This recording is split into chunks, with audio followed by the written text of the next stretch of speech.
Gotta stay hydrated. Don't tease me for drinking out of a plastic bottle, alright? It's BPH free. At least that's what they put on the bottle, right? At least that's what they tell me. I don't. Alright? Best thing we could do is just live our lives the best way we possibly can. Alright? What's going on, you guys? It's me, Prince L, Dr. Holistic Financial Professional, duly licensed in investments and insurance. Alright? If you need to see those credentials, always happy to share those credentials with you. Alright? Provide you my CRD number or my state of Florida license number, so you can also check me out in other states like New York, New Jersey, Colorado, Tennessee, Texas. Right? I'm originally from Brooklyn, New York. I live in Miami, so yo hablo un poquito español, right? And also map apran haitian creole, all right? So don't make too much fun of me for my accents, guys, all right? What I do is help people financially in case they die too soon or they live too long. Now, to begin with, I just want you guys to just kind of role play with me here for a second, right? How many of you know someone who, let's see, in the last, like, you guys know anybody who's worked more than 3 jobs? Like, maybe you're that person who's worked 3 jobs, right? Because we're in the days where working for a single company for more than 40 years, those days are over. And today, people are changing jobs more frequently than, people have ever seen before. So while it opens up new opportunities for people to, it also leaves them with the opportunity of leaving a lot of forgotten retirement money behind, right? So, like, not just retirement money, but also people don't understand things like Social Security. Everyone talks about how they talk about it, right? But how many people actually understand how Social Security works, right? And do they even know about the countless options that are available to them? Yet, like, so many people just make the expensive mistake of claiming it way too early, right? And of course that means hundreds and thousands of dollars they leave on the table and in the hands of the government. And I mean, that's cool and all, but how often do you want the government to do something and they take their sweet time to get it to you? But there you are, making sure that when they want their money, you give it to them as quickly as possible, right? And really, with all that money that people leave on the table, it's no wonder that the current retirement age at 67, most people are still working because they don't have enough money in retirement to support them the rest of their life, right? Like, you go into certain like stores or restaurants and you still see people who, God bless their hearts, they're still working, but oh my goodness, they don't know. They don't know what the right or the best course of action is to do, or and hey, without the right kind of education or without all the information, it's easy for people to make misinformed decisions. I think we can all agree to that. So, I struggle with this personally myself, as someone who from 18 to 42, I was constantly just like learning new skills, right? I started out in the Navy, eventually I left the Navy in 2006. It took me a while to start studying my passion in acupuncture and oriental medicine, where I got a degree in it. I believed in it so much, and even while I was doing medical school, I was still doing tax preparation and estate planning for people, and finally I finished with medical school, and there I am with student loan debt, and also as a father, can't forget about the child support, right? So, but none of these different skills or these jobs taught me anything about finances. Nobody taught me anything about my retirement fund, right? So I was working hard, making money, but just like a lot of people, That money was scattered all over the place, a little bit here, a little bit there, no real game plan. And I guess, not even I guess, I know that this is why I'm here today, right? Because all I'm basically just trying to do is just share information with people so that way they can, for those that might be going through similar struggles that I went through, who didn't have a plan. I want you to understand that there's a way out there for you. There's a strategy. And it can be customized, it can be tailored. So yes, I guess the shoe is on the other foot, or the shoe fell, as the expression goes, right? I'm gonna ask, and I'm not gonna beat around the bush on this. That I'm gonna make this clear and simple, okay? I want your business at the end of this presentation, or I want you to help me spread awareness about what I'm doing with my team, to help families avoid the struggles that may come along when someone that not only do they just love, but also depend on, if those people aren't available, right? And also, God willing, it's also why I still love and am still involved heavily in my initial passion of wanting people to also live really long. But that's also a challenge too in today's age, because most people who live very long, they don't have enough income to support them with their long life. So all in all, ladies and gentlemen, this conversation is about longevity. It's about prosperity. It's about generosity. It's about making sure that at the very least you're taken care of. And if you're so well taken care of, why not take care of the people that you love, all right? So again, here my offer. If you get some value out of what I have to offer and say here, hit the like button, all right? Leave a comment, share this with somebody else that you know that may need a little bit of a helping hand. Only time I'm looking down on a person is to lift them up. All right, let's go. All right, so we're going to talk about the 3 areas that most people struggle with, right? Because again, the money is all scattered all over the place, right? Most people have they have retirement plans, but they really don't understand their retirement plans. They don't understand time-dated funds. They don't understand the revenue codes, the tax codes that exist, right? And by tax codes, I mean, people have 401ks or 403bs, right? Or 457bs, right? And like, people don't really understand what these tax codes mean, but it just means the IRS knows how to tax the money that you're saving for retirement. If you're working for a private corporation and you get a 401k, that's what that is. It means that, you're getting some type of pre-tax savings plan. So they're not going to tax you today. They're going to tax you in the future. I mean, that also happens with the 403b and the 457b, but stick with me, right? Because again, on average, most people are not staying at one employer for 24 years. People are changing jobs very frequently. So this whole 401k retirement thing, oftentimes people, when they transfer and leave their job, they forget about this, and therefore they don't know all the options that exist for their retirement money, right? Here are the 3 things that commonly happen. 1, people forget, okay? Now, when I say forget, I mean they leave the job, they forgot that they even had a 401k, a 403b, or any of these other things, right? The money sits there, it gets totally forgotten, it degrades because there's no more contributions, and therefore there's no more growth. And then what happens? Well, another thing that could happen is if a person has like a certain amount between, like, let's say 5,000 to 7,000, they can get a forced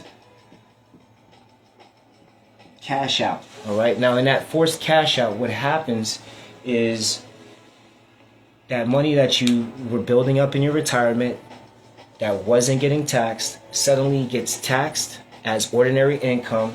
And because you're getting paid, and although you might have changed addresses or you might have forgotten about it, they did cash you out, and you're getting charged with an early withdrawal penalty. So an additional 10%. So you're leaving a lot of money on the table. Not to mention, there's also the other option where the company actually creates another IRA for you or a different 401k plan for you. And because you don't know anything about it and you're in a default category, it's also getting eaten up by a lot of high fees and it performs very low. So those are things that you need to know, right? But now I want to talk to you, and I'm only going to leave up here the best option when it comes to your old 401k, which is to option number 3, roll over 401k, the retirement plan. So retirement to an IRA, right? Now, because this is, this money was growing tax-free, you want to avoid taxes all of a sudden that come. So this is the reason why we're going to keep the same strategy that your employer initially created for you, which is defer the taxes till later on in life, right? Now, generally people who may be in a lower tax bracket later in life prefer the IRA strategy because, hey, you're not going to have to pay so much later on. But if you are in a lower tax bracket right now and expect yourself to be in a higher tax bracket in the future, you're going to want to consider doing the other option, which is the Roth option. This just basically means it's after taxes. So you pay the taxes on that money now. Like, let's say that you started to do your own Roth IRA today, right, with something as low as $25, which is the industry standard, right? That Roth IRA, having come from your paycheck, which was already taxed, they already took the taxes out, is now able to grow tax-free for whatever the duration of the time that you leave it in there for, right? So those are some important things for you to consider when it comes to your retirement plan, right? Now, if you didn't get this, I'm sorry, stick around. I'm going to chop this up. You're going to get some reels with this information, so definitely stay tuned, right? But I want to give you the most value in the shortest amount of time, right? Because I do value your time. But understand the best option for you when it comes to your retirement is the rollover, all right? Now, people, as they get older, they start thinking about one thing that most people fail to understand, which is Social Security, right? And the biggest misunderstanding about Social Security is not how much you're going to get, but when you decide to withdraw and what that could mean to the amount that you get from your withdrawal, right? So there are 3 basic elements to this, right?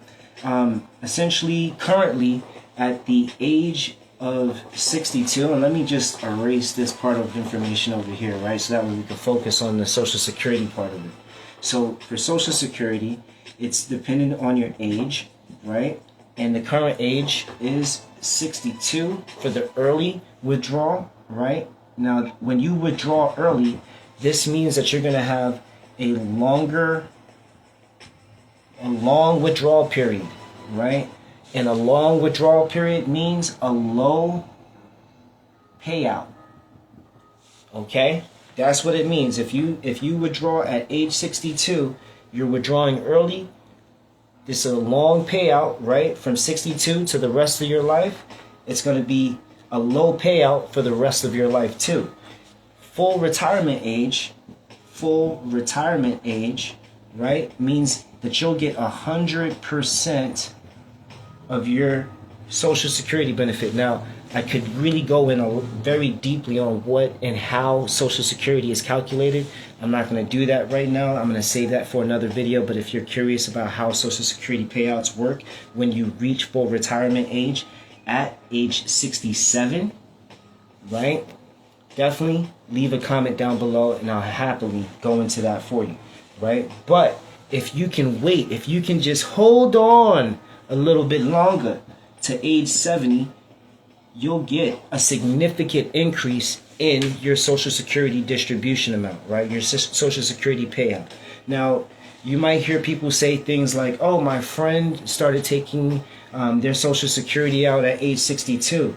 And, what's the difference between me waiting an additional 5 years? Well, the difference could be $500 or more of a difference given what your particular Social Security situation might be. And you can always go to the Social Security Administration's website, and you can enter your information into the official website with all their security features and look at exactly what your Social Security benefits could be. Remember, if you withdraw it too early, if you're looking at age 62 like a lot of people do, they're going to get a low payout. And that's part of the reason why we see a lot of people still at the shopping food centers, because again, they didn't have enough money in retirement, right? So, but at age 70, you're gonna get 100 plus, and this is a significant increase.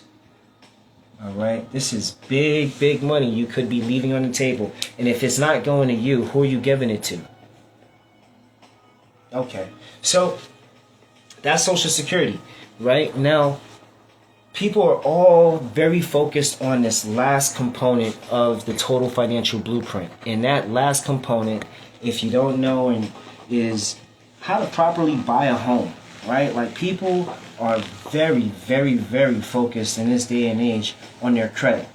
But now, if I asked you if you were ready to go buy a house today, what would your answer be? No, go ahead. Go ahead. Feel free to respond. I can tell you I know the answer already, right? I know the answer. I know what you said. I know what you said. And the answer, did it start with an N and then an end and in an O? Did it begin with an N and end in an O? That spells no. Okay. So then, here are some things that people should consider when it comes to buying a home,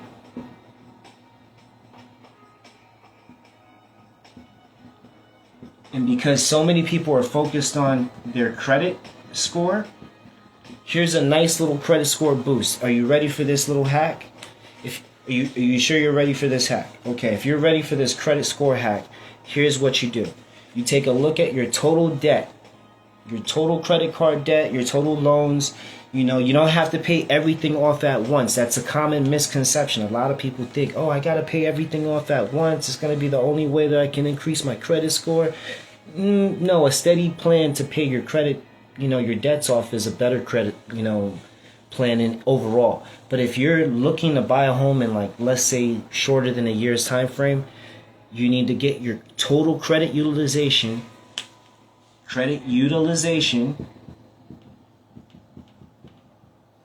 to less than or equal to, I'm not going to give you 30%. I'm going to give you a range. Let me give you ranges. You got to get your total credit utilization down to 25 to 30%. All right?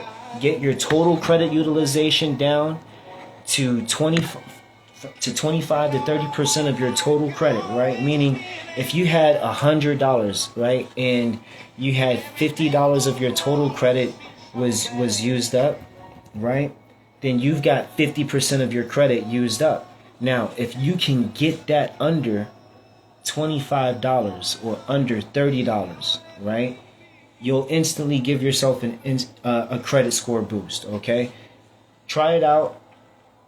That's not financial information. That's simply good use and good strategic understanding of how to improve your score, so that way you can get the home that you want, right?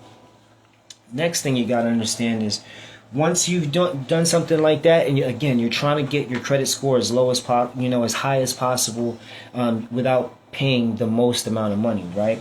Here's the other thing that you can do. You can apply for 0% interest credit cards. All right, now this, I gotta tell you, I'm not necessarily a huge fan of this particular aspect of the strategy. However, I'm gonna give it with this caveat. All right, this is simply a method of buying time. It's not a permanent thing. You don't keep doing this. You do this for a short period of time. You do this for typically anywhere from 6 to 10 months. Okay, do that for 6 to 10 months. because if depending on what's written on the back of that credit card application, they may increase the credit interest rate to somewhere in the 20s. So we're looking at like 24%. One of my clients recently got one in the mail for like 29%. I was like, Jesus. We calculated that, and it was like a 2.5 year doubling period. So that didn't work out very well for my client. So we, them understanding that, they were like, all right, so don't hold on to it for longer than 6 months. What about after 6 months? Well, in 6 months, maybe you get another 0% interest card. Remember, you got to be careful with those soft and hard inquiries. But if at the end of 7 or 8 months, it's looking like you can't finish paying that off until month number 11, then maybe with that additional 0% credit card, you transfer the balance, right? So you do another swipe, you zero out the account on the other card, which means you've got to pay more than just the interest. You've got to also pay a lot of that principal down. All right. I might be going very fast, but if again you want more information on this, don't be scared. Be bold. Leave a comment. All right. So you do those things, you're gonna get your total credit utilization down. You're gonna go ahead and give yourself an instant credit score boost. Not to mention, you're gonna understand like a short-term strategy on how to quickly improve that credit score so you can get into the home. And then maybe you're smoking down your debt with the loan that you apply for the house, right? So that's also an additional strategy. Maybe I should hold that one back. But yeah, I'm going to hold that one back because, well, no, I'll give you a little tip. I'm not going to gatekeep. Why would I gatekeep? Why would I gatekeep for? Why?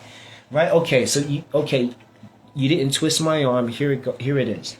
What you can also do is when you look at your loan application, right, you got to think about the amount.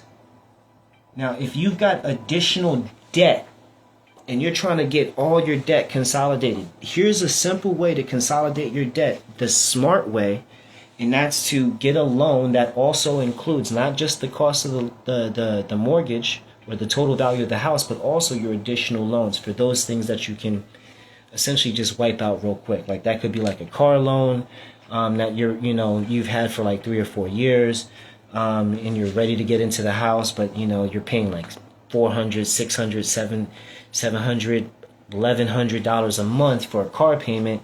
Maybe you might need to consider changing out the car, but we're not going to talk about lifestyle adjustment. You got to figure that part out. You got to see if that's what you really want to do. But you get this total loan amount, and then what you do with that is you simply say, hey, all these other debts that were scattered all over the place, let's get those all into one loan, pay one interest rate, one monthly payment, no other additional stuff, and all that's going to the only debt that anybody should ever consider having, and that's for the house that they plan on transferring as an asset to their children. The last thing that they should ever have to consider is passing on a mortgage debt to their kids. So we got to start talking about how we bring this whole thing together, right? Utilizing what you've been hearing me talk about for weeks and maybe a couple of months now, which is the premium recovery strategy. All right. Now I'm going to just put that down here as premium recovery strategy. Now, this premium recovery strategy is all about your goals and your plan. All right. This is about whose goals? Your goals. Whose plan? Your plan. All right. So this is your total financial blueprint, and I'm going to give you the whole total financial blueprint. But for some of us and for some of you, I might not be able to give you the whole financial blueprint all at once. You might have to take it in pieces, right? But of course, in the proper order of how to make this whole thing work, because essentially, you might not be able. Some people are not able to jump straight full on into constructing their financial blueprint. So if it takes us like a couple of months, it maybe takes us a couple of years, because we also got to think about other things like making sure you've got emergency savings set aside, right? You know that emergency savings that you've got set aside is the result of healthy financial habits like setting aside money, budgeting, right? Making the adjustments in your lifestyle, seeing what's a need versus what's a want, right? So now, to simplify and tie all this together and not to hold you up much longer, the premium recovery strategy works like this. Let's say you had a weekly. How much could you save on a weekly basis, right? And if you're watching this, just go ahead and just put a number into the chat. Like, it doesn't have to be the real number. It could be as low as $25 a month, a week, excuse me. But like, how much would you be looking to save over the course of a week? All right.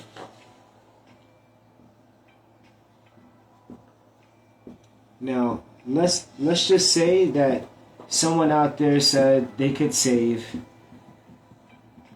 $25 a week. Right?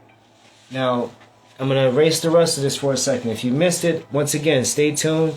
Come back and definitely check out the live TV, so that way you can see everything that we're talking about. You got questions about anything that I was talking about, feel free to leave those in the comments down below. All right? But let's just say hypothetically someone could save $25 a week. All right?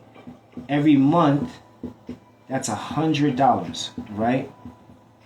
Now, the secret to generating and building real wealth is to do one thing and one thing well. And that's to separate your wealth, right? So, and when I mean separate your wealth, you want to separate your growth from your protection. Now, let's talk about this, right? Like, let's say that for $25 a week, right, we got $100 a month. What we're going to do, again, is we're going to separate and create the strategy for wealth, and that's to create $50 going towards your growth and $50 going towards your protection. Okay, now here's what we're doing. Let's focus on the protection side first before we get into the growth side, because some people get greedy. They start seeing numbers, they start seeing dollar signs, and they're like, oh, this is what I want. This is what I want. And that's okay. It's good to be focused on what you want. It's good to be focused on that financial independence number, right? Like that number that frees you from the bonds of going to the job, right? Working the business, getting up, doing it for the people that you love. And that's exactly why we got to talk about this protection part first. If you've got children, if you've got financial responsibilities, if you've got a mortgage, think about how long your child or your mortgage will take for you to pay those things off. And let's say that most people on average, they take anywhere from like a 15 to 30-year mortgage, which this 30-year mortgage, don't be surprised in the next couple of months you see people going up to higher than 30 years. It may even go to like 35 or 40, but definitely stay tuned to that. So like if a person had anywhere from 15 to 30 years because they just bought a new home, they just got that new mortgage for that house that they want to buy, right? Because they're using the whole strategy. What they want to consider doing is having a term life insurance policy. Now, term life insurance, to keep it simple, there are two types or two flavors of insurance out there. The first flavor that most people are familiar with is whole life or permanent life insurance, right?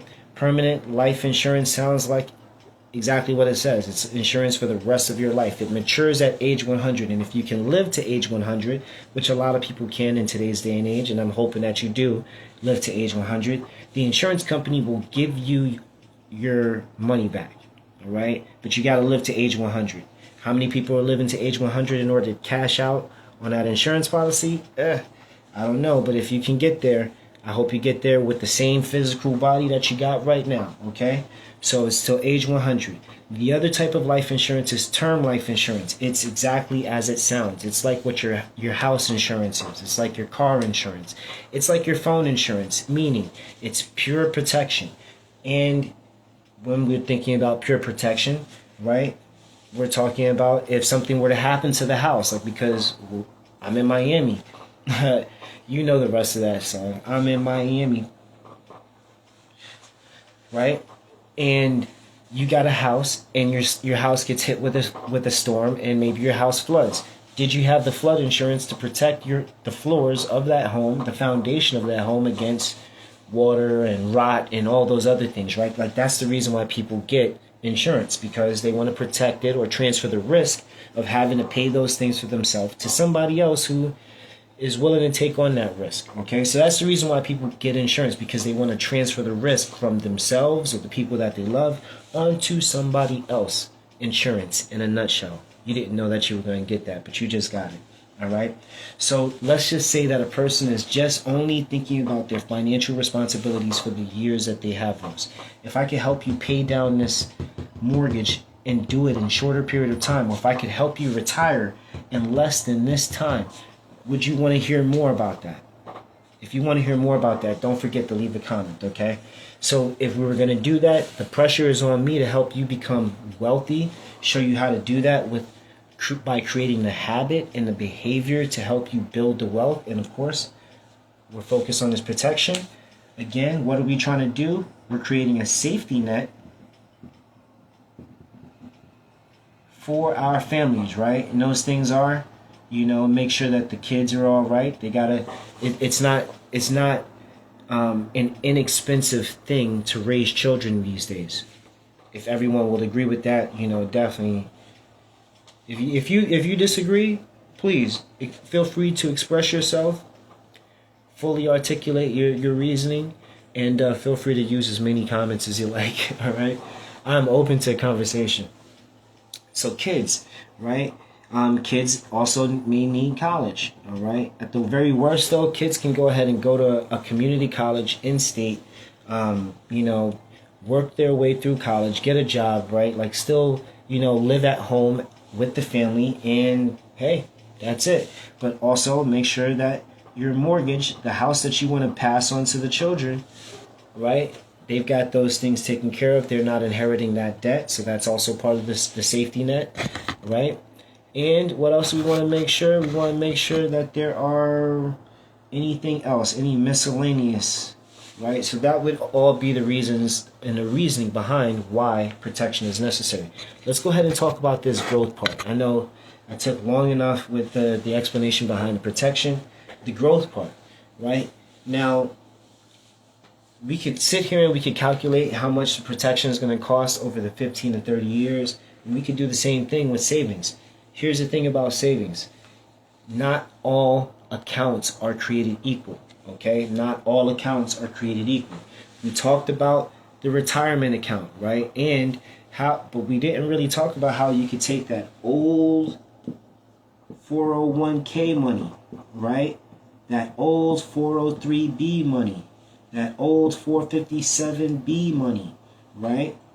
We didn't talk about how we could take this and set it down as the rock that builds the foundation for your financial future, right? So you could even put that old 401k money, that money that you were working so hard for, into your growth, and then starting to use that same $50 per month because hey, that's what you said you could do. We could put this all into one place, like say your IRA, your individual retirement account.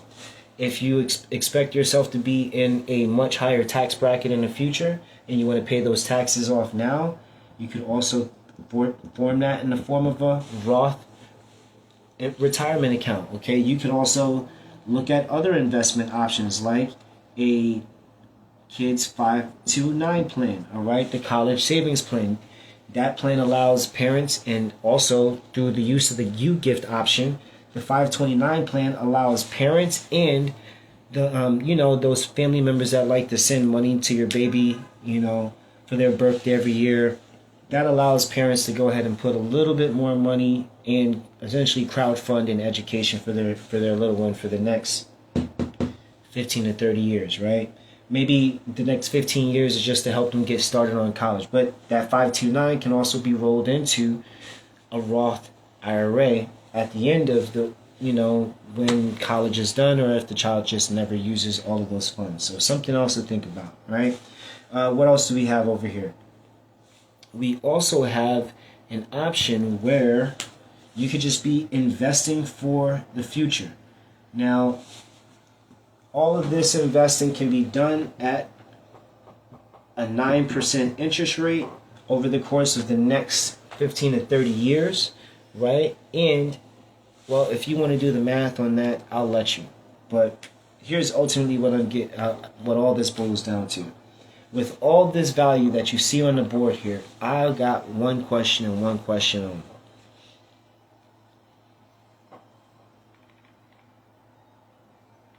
One question and one question only, right? If I've connected all these dots to help you create, or at least begin to think about all the different places where your money has been scattered, right? Giving you a little bit of a ray of hope could help you pay off your debts in the amount of time that you got a term life insurance policy, for the amount of time that it takes for your youngest child to reach the age of maturity that you deem feasible, right? And also help you create generational wealth that maybe perhaps you can't even spend in your own lifetime, but become so generous enough to pass that wealth on to the generations, to follow you. Is there any logical reason why you wouldn't want to sit down and map out your own total financial blueprint? Now, if you don't have a logical reason, what I want you to do is hit that like button, right? Don't forget to save this video to maybe watch again later. Come back to it. Ask some more questions. You write those questions down, and then give me a call or send me an email at basicallyfreeinsurance@gmail.com.